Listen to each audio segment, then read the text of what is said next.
Hello student पिछले video में हमने क्वेश्चन नंबर 16 से क्वेश्चन नंबर 30 तक का रिवीजन कर लिया था। आई होप सभी स्टूडेंट्स अपनी कॉपी में लिख रहे होंगे और अच्छे से रिवीजन लर्न कर रहे होंगे। ओके, तो शुरू करते हैं आज का रिवीजन। क्वेश्चन नंबर 31 से, गिल्लू को किसने घायल किया। तो आपने चैप्टर पढ़ा ही है, उसमें दो कौवे जो होते हैं वो गिल्लू को चोंच मार के घायल कर देते हैं, है ना। तो गिल्लू को दो कौवों ने चोंच मारकर घायल किया। नेक्स्ट क्वेश्चन 32, लेखिका के बीमार होने पर गिल्लू ने क्या किया। लेखिका के बीमार होने पर गिल्लू उसके तकिए के सिरहाने आकर बैठ जाता था और उसके बालों को होले होले सहलाता रहता था, है ना। नेक्स्ट क्वेश्चन, गिल्लू ने काजू क्यों नहीं खाए। लेखिका के बीमार होने पर गिल्लू ने काजू नहीं खाए। नेक्स्ट क्वेश्चन, क्रिया और उसके भेद, है ना। तो देखते हैं क्रिया वाला जो टॉपिक है उसको समझ लेते हैं। क्रिया मीन्स किसी भी कार्य का करना। जिन शब्दों से किसी कार्य के करने या होने का बोध होता है उसे क्रिया कहते हैं, है ना। जैसे क्रिया को करने वाले, क्रिया जो करता है उसको हम कर्ता कहते हैं। जैसे मजदूर काम कर रहा है तो कर्ता कौन है इसमें, मजदूर, है ना। यहाँ पे कर्ता कौन है, मजदूर। जब क्रिया का वाक्य में प्रयोग होता है तब इसका रूप, लिंग, वचन और कारक के अनुसार काल परिवर्तित हो जाता है ना। तो क्रिया किसे कहते हैं, जिन शब्दों से किसी कार्य के करने या होने का पता चलता है उसे हम क्रिया कहते हैं। और क्रिया के मूल रूप को धातु कहते हैं। जैसे पढ़ है और ना, तो जो पढ़ है वो क्या है, धातु, और ना उसमें ना जोड़ दिया तो क्या बन गई, क्रिया, पढ़ना। इस प्रकार से लिखना, उठना, बैठना, खाना, सोना, ये दिन भर की जो क्रियाएं करते हैं, जो भी हम काम करते हैं, लिखना, बैठना, पढ़ना, सोना, ये सब क्या है, क्रिया, ठीक। और इसका मूल रूप क्या कहलाता है, धातु। जैसे पढ़, लिख, उठ, चल, ये सब। ओके, तो कर्म के आधार पर क्रिया के 2 टाइप्स होते हैं, 2 भेद होते हैं। कौन कौन से, अकर्मक और सकर्मक। अब देखते हैं इनकी परिभाषा। अकर्मक, जिन क्रिया का कोई कर्म नहीं होता है उसे अकर्मक क्रिया कहते हैं, और जिस क्रिया का कर्म होता है उसे हम सकर्मक क्रिया कहते हैं। जैसे अकर्मक क्रिया किस प्रकार से होती है, मोहन दौड़ रहा है ना। तो मोहन दौड़ रहा है, इसमें क्या और किसको क्वेश्चन लगाकर अपन क्वेश्चन पूछेंगे। तो इसका अगर आंसर प्राप्त होता है तो क्रिया सकर्मक होगी, अगर आंसर नहीं मिलता है तो क्रिया अकर्मक होगी। अब जैसे क्वेश्चन एग्जाम्पल मैंने आपको दिया, मोहन दौड़ रहा है, तो क्या दौड़ रहा है, मोहन दौड़ रहा है। तो जब आंसर में अगर कर्ता ही उत्तर प्राप्त होता है तो वो क्रिया क्या होती है, अकर्मक क्रिया होती है। आए समझ में, क्या दौड़ रहा है, किसको दौड़ रहा है, मोहन को दौड़ रहा है, कोई आंसर नहीं मिल रहा है, क्या दौड़ रहा है, कोई आंसर नहीं मिल रहा है।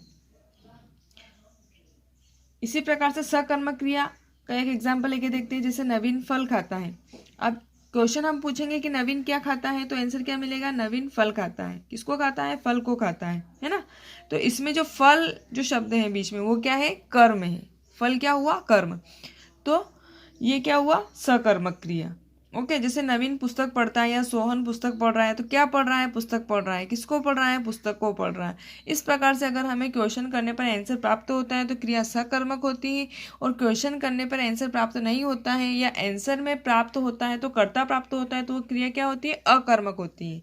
अगर आंसर में अगर हमें क्रिया कर्ता प्राप्त जो कर्ता होता है वो ही आंसर मिलता है तो क्रिया अकर्मक होती है।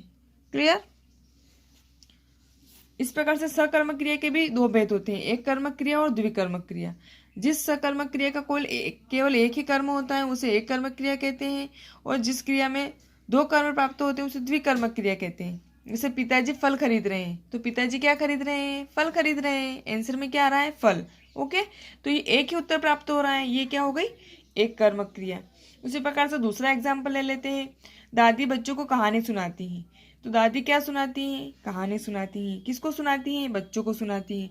तो दोनों जब इसमें उत्तर प्राप्त हो रहे तो ऐसी क्रिया क्या होगी, द्विकर्मक क्रिया। ओके, आए समझ में।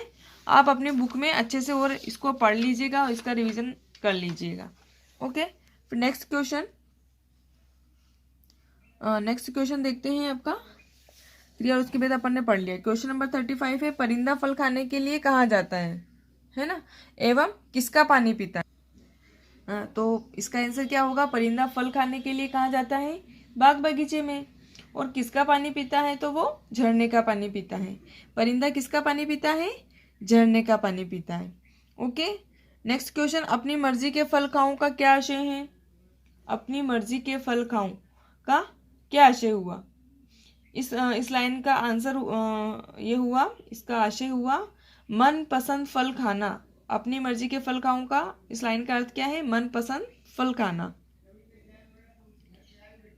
नेक्स्ट क्वेश्चन, आजाद परिंदा कविता के लेखक कौन है?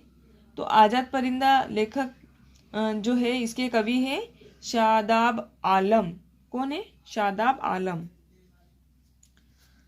नेक्स्ट क्वेश्चन, परिंदे की राहें कैसी हैं? परिंदा हवा में कैसे उड़ता है? परिंदे की राहें ऊंची और लंबी है ना। परिंदे की राहें कैसी हैं? ऊंची और लंबी। और परिंदा आकाश में कैसे उड़ता है? हवा में पंख फैलाकर। ओके, पंख फैलाकर जो है परिंदा वो आकाश में उड़ता है। नेक्स्ट क्वेश्चन, परिंदा कहाँ लौटने की बात करता है एवं कहाँ खेलता फिरता है? तो परिंदा रेत में लौटने की बात करता है और खेत में खेलता फिरता है। परिंदा कैसा जल पीता है? परिंदा मीठा जल पीता है झरने का। नेक्स्ट क्वेश्चन, कवि ने आजाद परिंदा के बारे में जो भी लिखा है उसे अपने शब्दों में लिखिए। तो इस क्वेश्चन का आंसर हुआ, कवि कहता है कि मैं आजाद परिंदा हूँ और मैं खुले आसमान में उड़ता फिरता हूँ। मेरा रास्ता बहुत लंबा है और बहुत बड़ा है। मैं अपने पंख खोलकर उड़ता हूँ और अपनी मर्जी से कहीं भी घूम सकता हूँ, कहीं भी आ जा सकता हूँ, नाचता फिरता हूँ, गाता हूँ। मैं अपनी धुन में मस्त रहता हूँ और जो दुनिया है ये पूरा दुनिया ही मेरा घर है। और मैं झोपड़ी से लेकर महल तक और महल से लेकर मंदिर मस्जिद तक कहीं भी आ जा सकता हूँ। मुझे कोई भी रोक नहीं सकता, है ना। मैं नदी, समुद्र, झील और खेत खलियानों से लेकर कहीं भी खेलता फिरता हूँ और घूमता रहता हूँ। मतलब वो कहता है कि मुझे कहीं भी आने जाने की पूरी छूट है। मैं कहीं भी अपनी मर्जी से आ जा सकता हूँ और मैं अपनी मस्ती में जीता हूँ। मैं बाग बगीचे में जाकर अपनी पसंद के अनुसार फल भी खाता हूँ, झरने का मीठा जल भी पीता हूँ और पसंद के अनुसार फल खाकर झरने का मीठा जल पीकर इस तरह से मैं अपनी स्वतंत्रता का आनंद लेता रहता हूँ। कुल मिलाकर कवि ये कहना चाहता है कि जो पक्षी होते हैं वो अपनी स्वतंत्रता से कहीं भी आ जा सकते हैं, घूम फिर सकते हैं और अपनी जिंदगी आराम से जीते हैं। उनके लिए कोई अपना पराया नहीं है, कोई किसी का घर नहीं है, पूरी दुनिया ही उनका घर है। वो झोपड़ी से लेकर महल तक रहने वालों के लिए और मंदिर से लेकर मस्जिद तक कहीं भी आ जा सकते हैं। झरने, नदी, तालाब कहीं भी घूम फिर सकते हैं और कहीं भी जाकर पानी पी सकते हैं, खेल सकते हैं और अपनी स्वतंत्रता का आनंद ले सकते हैं। ओके, नेक्स्ट क्वेश्चन, हमारे शरीर में कौन सा अंग निरंतर कार्य करता रहता है तथा योग शरीर को कैसा बनाता है? हमारे शरीर में एक हृदय ही एक ऐसा अंग है जो निरंतर कार्य करता रहता है। हमारे शरीर का हृदय ही एक ऐसा अंग है जो निरंतर कार्य करता है और योग हमारे शरीर को लचीला तथा सबल बनाता है ना। नेक्स्ट क्वेश्चन, किन्हें योगासन नहीं करना चाहिए? योगासन करने वाले व्यक्ति को कैसा भोजन करना चाहिए और संसार का सबसे बड़ा सुख क्या है ना। बुखार से ग्रस्त और गंभीर रूप से बीमार व्यक्ति को योगासन नहीं करना चाहिए। जो व्यक्ति बीमार होते हैं उन्हें योगासन नहीं करना चाहिए। और योगासन करने वाले व्यक्ति को हल्का, सुपाच्य और पौष्टिक भोजन करना चाहिए। जो भी व्यक्ति योगासन करते हैं उनको बिल्कुल हल्का भोजन करना चाहिए, सुपाच्य जो जल्दी से पच जाए और पौष्टिक भोजन करना चाहिए। ओके, नेक्स्ट क्वेश्चन क्या था? संसार का सबसे बड़ा सुख क्या है? तो संसार का सबसे बड़ा सुख है स्वस्थ शरीर है। स्वस्थ शरीर, निरोगी काया है संसार का सबसे बड़ा सुख है। नेक्स्ट क्वेश्चन, मस्तिष्क कब स्वस्थ रहता है और योगासन क्या है? शरीर के स्वस्थ रहने पर ही मस्तिष्क स्वस्थ रहता है। योगासन तन और मन को स्वस्थ रखने की एक प्राचीन भारतीय प्रणाली है। शरीर को किसी ऐसे आसन या स्थिति में रखना चाहिए जिससे स्थिरता और सुख का अनुभव हो, वही योगासन कहलाता है। मतलब योगासन तन, मन और को स्वस्थ रखने की एक प्राचीन भारतीय प्रणाली है। ऐसा नहीं कि पहले लोग जो योग नहीं करते थे वो भी शरीर को स्वस्थ रखने के लिए किसी प्रकार के आसान या ऐसी स्थिति में रखते थे शरीर को कि वो योग कर सके और उससे शरीर स्वस्थ रहता था, जिससे स्थिरता और सुख का अनुभव हो, वही योगासन कहलाता है। मीन्स योगासन तन और मन को स्वस्थ रखने के लिए प्राचीन मतलब पुरानी भारतीय प्रणाली है है ना, और शरीर को किसी ऐसे आसन या स्थिति में रखना जिससे स्थिरता और सुख का अनुभव हो, वही योगासन कहलाता है। ओके, नेक्स्ट क्वेश्चन, योगासन के नियमों का क्या महत्व है और योगासन के मुख्य नियमों का उल्लेख कीजिए। योगासन हमेशा उचित विधि से ही करना चाहिए, अन्यथा लाभ के स्थान पर हानि की संभावना रहती है।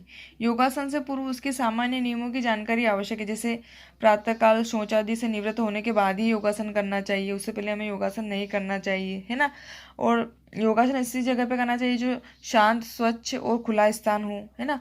और योगासन करते समय किसी से बातचीत भी नहीं करना चाहिए, बिल्कुल मौन रह के योगासन करना चाहिए। आरंभ में सरल योगासन ही अपनाना चाहिए। ऐसा नहीं कि स्टार्टिंग में आप योगासन कर रहे हो तो जो डिफ़िकल्ट है, जो आप नहीं कर पा रहे हो, वही स्टार्टिंग में शुरू कर दिया, ऐसा नहीं होना चाहिए। जब अपन स्टार्ट करते हैं तो छोटे छोटे और सरल जो आसानी से हो जाए ऐसे योगासन हमें करना चाहिए। और योगासन करने के बाद आधे घंटे तक कुछ भी नहीं खाना या पीना चाहिए। योगासन करने के पहले या बाद में भी कुछ भी नहीं खाना चाहिए आधे घंटे तक। ओके, फिर सायंकाल खाली पेट हो तो ही योगासन करना चाहिए। इसके बाद हल्के और ढीले ढीले वस्त्र पहनकर योगासन करने चाहिए, इसे टाइट कपड़े पहन के योगासन नहीं करना चाहिए, है ना। ढीले कपड़े पहन के ही हमें योगासन करना चाहिए। योगासन करते समय मन को प्रसन्न, एकाग्र और स्थिर रखना चाहिए, है ना। ध्यान इधर उधर नहीं भटकना चाहिए। योगासन करने वालों को हल्का, सुपाच्य और पौष्टिक भोजन ही करना चाहिए। ओके, तो क्वेश्चन नंबर 31 से लगाकर 45 तक का हमने रिवीजन कर लिया है। आप भी अपनी कॉपी में लिखिए, इनको लर्न कर लीजिएगा। ओके।